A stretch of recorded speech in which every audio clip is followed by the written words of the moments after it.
I love this because Monica labeled it healthy pleasures. That's her label.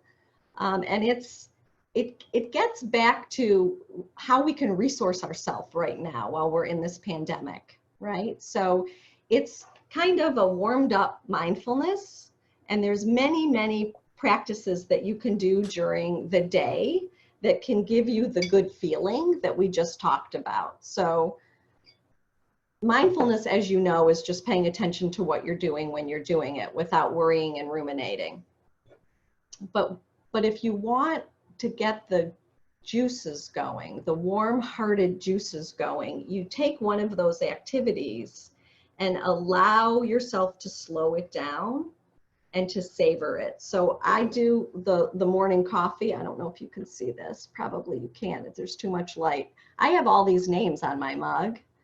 I have the names of all of my teachers that I feel like so attached to, such love for, and I have the names of a lot of the mindful self-compassion practices to remind me that I want to take a couple sips every morning mindfully. So how you would do that if you didn't have the name as a reminder on your mug, but you just happen to remember, you feel the mug in your hands. So that's your sense of touch. So you're already not worrying and ruminating because your awareness is on your sense of touch, right? You feel the warmth. Then you smell it. That's your sense of smell. Another focused awareness on another sense. That smells delicious because it's tea. Then you take a sip and you savor how that tastes in your mouth. And you see how that made you feel. And you might feel grateful. And if you do, that does double duty because you just made a happy brain in your bridge. There's many activities during the day that you can do this with. I have a love affair with laundry. I can't even believe it, but I'm folding towels and napkins and I'm feeling like I love them. I'm feeling the fibers, I'm folding them, I'm smoothing my husband's t-shirts. It's a little crazy, but it's working for me, right? And so I'm making these happy bridges. I am adoring cutting vegetables. I put on music and I'm cooking, and it's a mindfulness and daily life activity that is also making a happy bridge. You know, so sometimes you do these things and it's just neutral and you're not worrying and ruminating, so you're giving your brain a break. What Monica and I want you to do when you're doing these is to get the ones that give you the juice, that give you the heart opening juice, so that you can keep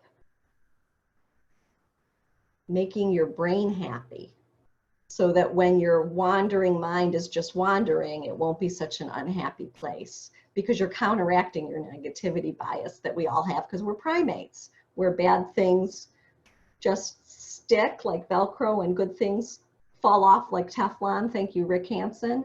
We're counteracting that every time we make a happy bridge. Have you seen that father and daughter on YouTube that are singing? Show of hands, I see people nodding. Like, oh my God, they're magnificent. She's a teenager and he sounds like an angel. And I put that on and I let myself feel love and awe. And you can do that with any soundtrack in your life. And those are, and I'm going to take this and steal it from Monica. She's calling them, what are you calling them? It's something like pleasures, mindful, healthy pleasures, mindful, healthy pleasures. So that's the didactic part of that material. And I hope that you'll remember to do it. And how do you remember to remember? I know some people put like a little alarm on their phone. I personally put little stickers around my environment from the office supply store. I have one on my computer. I have one on my phone. I have one on my dashboard just to remember to do a check-in. And while you're doing that and you're doing one of these activities, you'll remember to stop worrying and ruminating and really lean into it and feel it. And who knows, you too may fall in love with folding warm laundry. I think maybe it's not called laundry once it's clean. I think it's just called clothes.